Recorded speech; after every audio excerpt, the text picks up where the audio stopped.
날마다 솟는 샘물과 함께하는 오늘의 큐티 시간입니다. 9월 29일 화요일 오늘의 말씀은 고린도전서 16장 1절에서 12절까지의 말씀 중에 1절부터 4절까지의 말씀입니다. 성도를 위하는 연보에 관하여는 내가 갈라디아 교회들에게 명한 것 같이 너희도 그렇게 하라. 매주 첫날에 너희 각 사람이 수입에 따라 모아두어서 내가 갈 때 연보를 하지 않게 하라. 내가 이를 때 너희가 인정한 사람에게 편지를 주어 너희의 은혜를 예루살렘으로 가지고 가게 하리니 만일 나도 가는 것이 합당하면 그들이 나와 함께 가리라. 새로운 아침입니다. 여호와 니시 하나님은 우리에게 승리가 되십니다. 고린도후서 9장 7절에 보면 인색함이나 억지로 하지 말지니 하나님은 즐겨내는 자를 사랑하신다고 합니다. 하나님은 모든 헌신에 있어서 억지로 하는 것이 아니라 자원하는 마음으로 하는 것을 기뻐하신다는 것이죠. 그리고 본문에 나오는 연보 역시 그러한 자원하는 마음이 있어야 함을 말씀하는 것입니다. 자, 그러면 본문 1절에 나오는 연보가 무엇입니까? 이것은 일반 헌금이 아니라 가난한 자들을 위한 헌금을 이야기합니다. 특별 헌금이죠. 그러면 왜 바울은 이 연보에 대해서 이야기를 꺼낸 것일까요? 자, 그것은 예루살렘 교회의 경제적인 어려움 때문입니다. 사도행전 11장 28절에도 보면 아가보라는 선지자가 온 천하에 큰 흉년이 들 것이라고 예언을 하죠. 그리고 로마 황제인 글라우디오 때에 실제로 큰 흉년이 듭니다. 특히 이 팔레스타인 지역은 여러 번에 걸쳐서 이 기근이 흉년이 임한 것으로 보입니다. 그러다 보니까 예루살렘 교회는 경제적으로 큰 어려움에 처하게 되었다는 것이죠. 이에 대해서 바울은 예루살렘 교회로부터 영적인 것을 공급받은 이 고린도 교회가 이제는 예루살렘 교회를 돕기 위해서 연보를 할 것을 이야기한 것입니다. 자, 그런데 1절 하반절에 보면 바울은 내가 갈라디아 교회들에게 명한 것 같이 너희도 그렇게 하라고 합니다. 여기서 바울이 갈라디아 교회들에게 명한 것이 무엇인지는 정확히 알 수는 없지만 갈라디아서 2장 10절에 보면 다만 우리에게 가난한 자들을 기억하도록 부탁하였으니 이것은 나도 본래부터 심써 행하여 왔노라 라고 하죠. 그러니까 바울은 자신이 갈라디아 교인들에게 가난한 자들을 생각해야 함을 말했던 것처럼, 그러니까 늘 바울이 약자를 생각해야 함을 강조했다는 것이죠. 그처럼 이 고린도 교회 역시 그렇게 할 것을 권고했다는 것입니다. 그리고 2절을 보면 매주 첫날에 라고 하죠. 이것은 로즈데이, 곧 지금의 주일을 의미합니다. 그러니까 매 주일마다 연보를 준비할 것을 말씀했다는 것이죠. 그러면서 2절을 계속 보면 우리가 헌신을 함에 있어서 생각해야 할 몇 가지 교훈이 나오는데, 자, 그것이 무엇일까요? 자, 첫 번째는 이것입니다. 나눔에는 빈부가 없다는 것입니다. 자, 2절을 보면 각 사람이 수입에 따라 모아두어서 라고 합니다. 이것이 의미하는 것은 무엇일까요? 이것은 빈부에 상관없이 모두가 자기의 경제적 상황에 맞게 연보에 동참을 하는 것입니다. 많이 받은 자는 많이 드릴 것이며 적게 받은 자는 그것에 맞게 드리라는 것이죠. 왜입니까? 모든 사람이 하나님의 은혜와 사랑을 받았기 때문입니다. 그러니까 내가 무엇인가를 드리며 헌신하는 것은 내가 가진 모든 것, 내가 받은 구원, 내가 받은 시간, 내가 받은 재물, 이 모든 것이 다 하나님의 것임을 인정하는 것이라는 거죠. 그렇기 때문에 빈부에 관계없이 가진 것으로 나누는 것이 마땅하다는 것입니다. 특별히 성경은 꼭 많이 가졌다고 해서 나눔이 풍성해지는 것은 아님을 말씀합니다. 고린도후서 8장 2절에 뭐라고 합니까? 이 마게도냐 교회의 연보에 대해서 말씀하면서 환난의 많은 시련 가운데서 그들의 넘치는 기쁨과 극심한 가난이 그들의 풍성한 연보를 넘치도록 하가였다라고 합니다. 자, 그런데 이 마게도냐 지역은 그리스 반도의 북쪽 지역인데 이 그리스 반도 남쪽 지역인 아가야 지역, 곧 고린도나 아테네에 비해서 경제적으로 어려웠던 지역이거든요.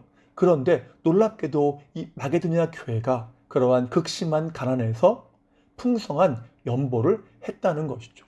왜일까요? 그들에게는 자원하는 마음이 있었기 때문입니다. 그래서 고린도후서 8장 3절에 보면 그들은 심에 지나도록 자원했다라고 합니다. 중요한 것은 마음이라는 것이죠. 아무리 부하다 할지라도 마음이 없다면 소용이 없다는 것입니다. 물론 가난하면 헌신하는 데에 한계가 있겠죠. 하지만 그것보다 더 중요한 것이 마음이라는 것입니다. 왜냐하면 자원하는 마음으로 드릴 수만 있다면 그게 과부가 드린 두렛돈과 같다 할지라도 주님의 손에 드릴 때에 오병이어의 역사처럼 놀라운 역사, 아름다운 열매를 맺을 수 있기 때문입니다. 그러한 은혜가 우리의 삶에 늘 충만하기를 간절하게 소망합니다. 두 번째는 무엇입니까? 두 번째는 자발적으로 헌신하라는 것입니다. 자, 계속해서 바울은 내가 갈 때에 연보를 하지 않게 하라 라고 하죠. 이것은 미리 준비하지 않고 있다가 바울이 왔을 때에 그 바울의 얼굴을 본 것 때문에 어쩔 수 없이 연보를 하는 것을 방지하려는 것입니다. 그러니까 억지로 하는 것이 아니라 자원하는 마음으로 하라는 것이죠. 우리 역시 마찬가지 아닙니까? 우리가 헌신하고 나눌 때에 남들이 보기 때문에 그리고 내 체면을 생각해서 어쩔 수 없이 억지로 할 수가 있다는 것입니다. 우리가 할 수 있는 실수라는 것이죠. 자, 그런데 이러한 헌신은 하나님이 받으실 만한 진정한 헌신이 될 수 없다는 것입니다. 왜입니까? 거기에는 마음이 없기 때문이죠. 때문에 우리는 늘 내가 가진 모든 것이 하나님께로부터 온 것임을 기억해야 합니다. 내 모든 것의 주인이 하나님이시라는 것이죠. 이것을 기억할 때에 아까워하는 마음이 아닌 즐겨 나누는 자가 될 수 있다는 것입니다. 자, 그래서 다윗이 하나님께 자신의 것을 아낌없이 드릴 때에 했던 고백이 무엇입니까? 역대상 29장 16절에 보면 성전을 건축하려고 미리 저축한 이 모든 물건이 다 주의 손에서 왔사오니 다 주의 것이니이다. 그 모든 것이 주님께서 주신 것이니까 내 것이 아님을 아니까 주인 되신 주님께 자원하는 마음, 기쁜 마음으로 드렸다는 것입니다. 물론 이것이 건축 헌금을 위한 구절로만 강조되는 것은 바람직하지 않겠지만 우리가 시간이든 물질이든 지혜이든 하나님께 헌신하고 연약한 자들을 위해 나눈다는 그 것의 바탕에는 항상 모든 것이 주님께서 내게 맡기신 것이다. 주님이 주인이시고 나는 청직이다 라는 믿음이 필요하다는 것이죠. 문제는 내가 소유한 것들이 내 것이라는 교만한 생각을 가질 때가 문제라는 것입니다. 항상 거기에 함정이 있다는 것이죠. 그러면 나눌 때도 아까워서 억지로 할 수밖에 없고 또는 나눌 때는 그것을 드러내고 자랑하려고 할 수밖에 없다는 것입니다. 자, 그러나 고린도후서 9장 8절 말씀처럼 하나님이 능히 모든 은혜를 넘치게 하신다. 곧 하나님이 다 하신 것이고 하나님이 다 주신 것이다.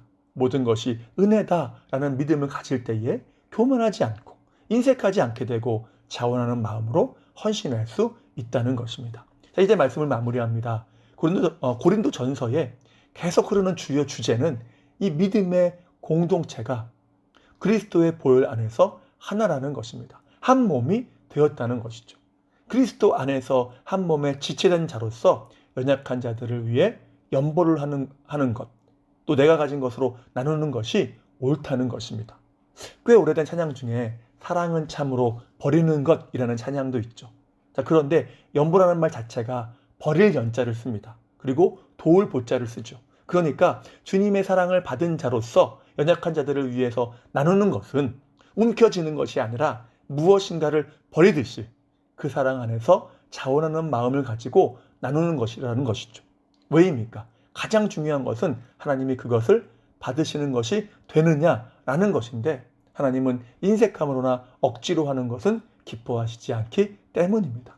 자, 그러나 고린도후서 9장 9절 말씀처럼 그가 흩어 가난한 자들에게 주었으니 그의 의가 영원토록 있느니라 라고 말씀하는데 자원하는 마음으로 그렇게 할 수만 있다면 우리가 드리는 것을 하나님이 영원토록 기뻐하신다는 것입니다. 사랑하는 성도 여러분, 이것만큼 복된 삶이 어디 있겠습니까? 그러므로 오늘 하루의 삶도 또 내일도 모레도 늘 자원하는 마음으로 헌신하며 나누는 삶을 통해서 사랑이라는 그리스도의 법을 성취하시는 믿음의 삶 되시기를 주님의 이름으로 축복합니다. 기도하겠습니다.